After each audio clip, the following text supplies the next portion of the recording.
ಅದು ಕಾರ್ ಸರಿಗೆ ಲಾಕ್ ಮಾಡಿದ್ನಾ ಇಲ್ವಾ ಅಂತ ಚೆಕ್ ಮಾಡಕ್ ಬಂದಿದ್ದೆ ಅಷ್ಟೇ. ರೀ, ವೆಂಕಿ ಅಣ್ಣ ಅವ್ರ ಹೆತ್ತಮ್ಮ ಇಲ್ಲಿಗೆ ಬಂದಿದಾರಂತೆ. ಹೌದಾ?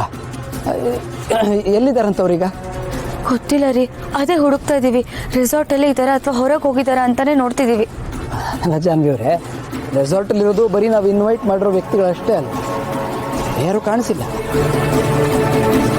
ಅವರು ನೋಡಕ್ಕೆ ಹೇಗಿದ್ದಾರಂತೆ? ಇಲ್ಲ ರೀ, ನಾನು ನೋಡಿಲ್ಲ. ಹೌದಾ? ಹಾಗಾದ್ರೆ ಯಾರು ನೋಡಿದ್ದಾರೆ? ಅದು ಲಕ್ಕಿ ಅವ್ರಿಗೆ ಊಟ ಮಾಡಿಸಿದ್ರಂತೆ. ಅದಾದ್ಮೇಲೆ ಮನೆಗೆ ಡ್ರಾಪ್ ಮಾಡಕ್ಕೆ ಅಂತ ಆ ದಿನ ಕರ್ಕೊಂಡು ಬರೋಷ್ಟೊತ್ತಿಗೆ ಅವ್ರು ಮಿಸ್ ಆಗಿ ಹೋಗಿದ್ದಾರೆ. ಎಲ್ಲಿ ಹೋಗಿದ್ದಾರೆ ಅಂತಾನೆ ಗೊತ್ತಾಗ್ತಿಲ್ಲ. ರೆಸಾರ್ಟ್ನಲ್ಲಿ ಇದ್ದಿದ್ರೆ ಇಷ್ಟೊತ್ತಿಗೆ ಸಿಕ್ಬಿಟ್ಟಿರೋರು. ಹೊರಗೆ ಹೋಗಿದ್ದಾರೆ ಅಂತ ಅನ್ಸತ್ತಲ್ವಾ? ಒಂದು ಕೆಲಸ ಮಾಡೋಣ, ನಾನು ನಿಮ್ಮ ಜೊತೆ ಸೇರ್ಕೊಂಡು ಹುಡುಕ್ತೀನಿ, ಸಿಗ್ಬೋದೇನೋ. ರೆಸಾರ್ಟ್ ಒಳಗಿದ್ರೆ ಗ್ಯಾರಂಟಿ ಸಿಗ್ತಾರೆ. ಹಾಂ, ಹೊರಗೆ ಹೋಗಿದ್ರೆ ಕಾಂಟ್ ಹೆಲ್ಪ್ ಅಂತೀರಲ್ಲ, ಬನ್ನಿ. ನಾನು ಕೀ ಅಲ್ಲೇ ಬಿಟ್ಬಿಟ್ಟೆ ಅನ್ಸುತ್ತೆ. ನೀವು ಹೋಗ್ತಾ ಇರಿ, ನಾನು ಒಂದು ನಿಮಿಷ ಬಂದೆ. ಹಾಂ, ಎಲ್ಲೂ ಹೋಗ್ತಾ ಇದ್ರೆ ಸಾಕಪ್ಪ ಅವರು.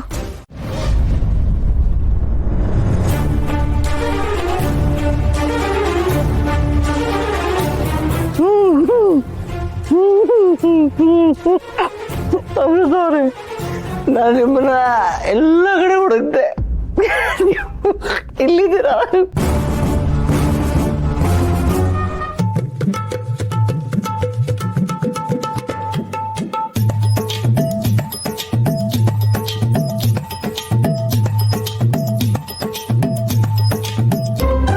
ಹೇ ಅವಳಿ,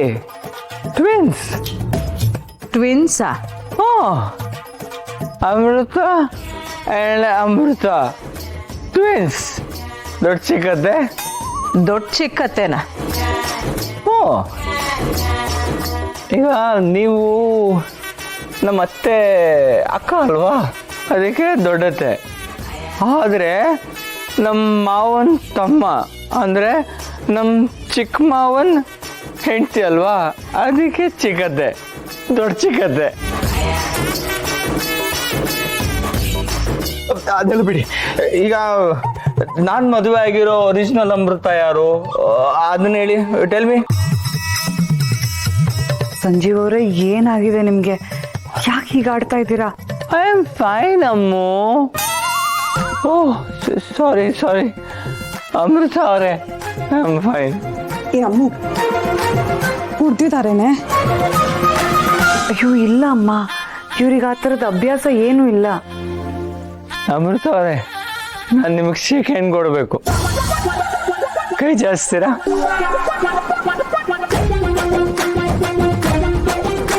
ಅಯ್ಯೋ, ನಾನು ಅವ್ರಿಗೆ ಹೇಳಿದ ಕೈ ಚಾಚಕ್ಕೆ ನೀವು ಕೈ ಚಾಚ್ತಿದ್ದೀರಾ? ಸಂಜೀವ್ ಅವರೇ, ಇಲ್ಲಿರೋದು ನಾನೊಬ್ಳೆ ಅಮೃತ. ಓ ಸಾರಿ ಸಾರಿ. ಓಕೆ, ನೀವು ಕ್ಯಾನ್ಸಲ್. ಸಿ ಅಮೃತ ಅವರೇ, ನನಗೆ ನಿಮ್ಮ ಮನ ನೋಯಿಸೋ ಉದ್ದೇಶ ಇರಲಿಲ್ಲ. ವಾಟ್? ನಿಮ್ಮಮ್ಮನ? ಅಲ್ಲ, ನಿಮ್ಮಮ್ಮನ ಅಲ್ಲ, ನಿಮ್ಮ ಏನದು ಮನ, ನಿಮ್ಮ ಮನ ನೋಯಿಸೋ ಉದ್ದೇಶ ಇರಲಿಲ್ಲ. ನಿಮಗೆ ಗೊತ್ತಿಲ್ಲ, ನನಗೆ ನಿಮ್ಮ ಮೇಲೆ ಫೀಲಿಂಗ್ಸು ತುಂಬ ಪ್ಯೂರ್ ಆಗಿದೆ. ಅದನ್ನ ಹೇಗೆ ಹೇಳ್ಕೋಬೇಕು ಅಂತ ನನಗೆ ಗೊತ್ತಾಗ್ತಿಲ್ಲ. ಗಿರಿ, ದೇವಕಿ ಎಲ್ಲ ಅವಳು ಮನೆಗೆ ಹೋಗಿದ್ದಾಳಂತಪ್ಪ. ಮನೆಗೆ ಹೋದ್ಲ? ನನಗೂ ಯಾಕೋ ಸ್ವಲ್ಪ ಸುಸ್ತು ಅಂತ ಅನಿಸ್ತಾ ಇದ್ದೆ. ನಾನು ನಿಮ್ಮಮ್ಮ ಮನೆಗೆ ಹೋಗ್ಬಿಡ್ತೀವಿ, ನೀವೆಲ್ಲ ಊಟ ಮಾಡ್ಕೊಂಡು ಬನ್ನಿ, ಆಯ್ತಾ? ಅಪ್ಪ, ಆದಿ ಇದ್ದಾನೆ, ಅವನ್ನೆಲ್ಲರನ್ನ ಕರ್ಕೊಂಡ್ಬರ್ತಾನೆ. ನಾನು ನಿಮ್ಮ ಜೊತೆನೆ ಬರ್ತೀನಿ. ಆಯ್ತಪ್ಪ. ಅಲ್ಲ ರೀ, ನರಸಿಂಹಣ್ಣ ಕೇಳಿದ್ರೆ ಏನು ಹೇಳೋದು? ಅವನನ್ನು ನಾನು ನೋಡ್ಕೋತೀನಿ ಬಿಡು. ಧರ್ಮು ಬಂದಲ್ಲ, ಬಾರೋ. ನೀನ್ ಮಾಡಿರೋ ಉಪಕಾರಕ್ಕೆ ಎಷ್ಟು ಕೃತಜ್ಞತೆ ಹೇಳಿದ್ರು ಸಾಕಾಗಲ್ಲ ಕಣ. ಏನು ಅಷ್ಟು ದೊಡ್ಡ ಮಾತಾಡ್ತೀಯ? ಅಂಥದ್ದು ಏನು ಮಾಡಿದ್ದೀನಿ ನಾನು? ಏನ್ ಮಾಡ್ಲಿಲ್ವಾ? ನನ್ನ ತಂಗಿ ಮತ್ತೆ ನಂಗೆ ಸಿಗೋ ಹಾಗೆ ಮಾಡಿದ್ಯಲ್ಲ, ಆ ಋಣನ ಯಾವತ್ತೂ ತೀರ್ಸೋಕೆ ಸಾಧ್ಯನೇ ಇಲ್ಲ. ಏನ್ ಮಾತು ಅಂತ ಆಡ್ತೀಯೋ? ಕೊಟ್ಟು ತಗೊಂಡು ಮಾಡೋಕೆ ಇದೇನು ವ್ಯಾಪಾರನ? ಸ್ನೇಹ ಕಣೋ. ನೀನ್ ಖುಷಿಯಾಗಿದ್ರೆ ನನಗೆ ಅಷ್ಟೇ ಸಾಕು. ಅಣ್ಣ, ಈ ಜನ್ಮದಲ್ಲಿ ನಮ್ಮ ಅಣ್ಣ ನನ್ನ ಜೊತೆ ಮಾತಾಡೋದೇ ಇಲ್ವೇನೋ? ನಾನು ಹಾಗೆ ಕಣ್ಮುಚ್ಕೊಂಡ್ಬಿಡ್ತೀನಿ ಅನ್ಕೊಂಡಿದ್ದೆ. ಆದ್ರೆ ನನ್ನ ಕೊನೆ ಉಸಿರಿರೋರ್ಗೂ ನಮ್ಮ ಅಣ್ಣ ನನ್ನ ಜೊತೆ ಇರ್ತೀನಿ ಅಂತ ಹೇಳೋ ಹಾಗೆ ನೀನ್ ಮಾಡಿದೆ. ನರಸಿಂಹಣ್ಣ ನನ್ನ ಮಡ ಹುಟ್ಟಿದವನು, ಆದ್ರೆ ನೀನು ಆ ದೇವ್ರು ಕೊಟ್ಟಿರೋ ಅಣ್ಣ. ದೊಡ್ಡ ಮಾತು ಕಣಮ್ಮ. ನೀವೆಲ್ಲ ಖುಷಿಯಾಗಿದ್ರೆ ನನಗದೇ ಸಂತೋಷ. ನರಸಿಂಹ, ನಾನು ಹೊರಡ್ತೀನಿ ಕಣಪ್ಪ. ಏನೋ ನೀನು, ನಾವೆಲ್ಲ ಇಲ್ಲಿ ಸೇರಿರೋದೇ ಒಟ್ಟಿಗೆ ಊಟ ಮಾಡೋದಕ್ಕೆ, ನೀನು ಹೊರಟ್ಬಿಟ್ರೆ? ಅಪ್ಪಂದು ಊಟ ಆಯ್ತು, ನಿಮ್ ಜೊತೆನೆ ಊಟ ಮಾಡ್ಬೇಕಂತಿದ್ರು. ಆದ್ರೆ ಟ್ಯಾಬ್ಲೆಟ್ಸ್ ತಗೋಬೇಕಲ್ಲ, ಅದಕ್ಕೆ ನಾನೇ ಒತ್ತಾಯ ಮಾಡಿದೆ. ಓ ಹೌದಾ? ನಾನೇ ಲೇಟ್ ಮಾಡ್ಬಿಟ್ನಾ? ಹಾಗೇನಿಲ್ವೋ? ಧರ್ಮ ಎಲ್ಲ ಓಕೆ ತಾನೆ? ಹೂ ಅಂಕಲ್, ಯೋಚನೆ ಮಾಡೋಂಥದ್ದು ಏನಿಲ್ಲ. ಅಪ್ಪಂಗೆ ಸ್ವಲ್ಪ ಸುಸ್ತಿತ್ತು, ಅದಕ್ಕೆ ಹೊರಟ್ವಿ. ಧರ್ಮ, ನನ್ನ ಖುಷಿನಲ್ಲಿ ನಿನ್ನ ಆರೋಗ್ಯದ ಕಡೆ ಗಮನ ಕೊಡದೆ ಮರ್ತ್ಬಿಟ್ಟೆ ಕಣೋ. ನನಗೆ ನಿನ್ನ ಆರೋಗ್ಯ ಮುಖ್ಯ ಕಣೋ. ಹೋಗು, ಮನೆಗೆ ಹೋಗಿ ರೆಸ್ಟ್ ಮಾಡು. ಹಾಂ, ಇನ್ನೊಂದು, ಸದ್ಯದಲ್ಲಿ ನನ್ನ ಮಗನ ಮದುವೆ ಕಣೋ. ಎಲ್ಲರೂ ಮದುವೆಗೆ ಬರಲೇಬೇಕು. ಒಂದು ವಾರ ಅಲ್ಲೇ ಇದ್ಬಿಡ್ತೀನಿ ಕಣಪ್ಪ.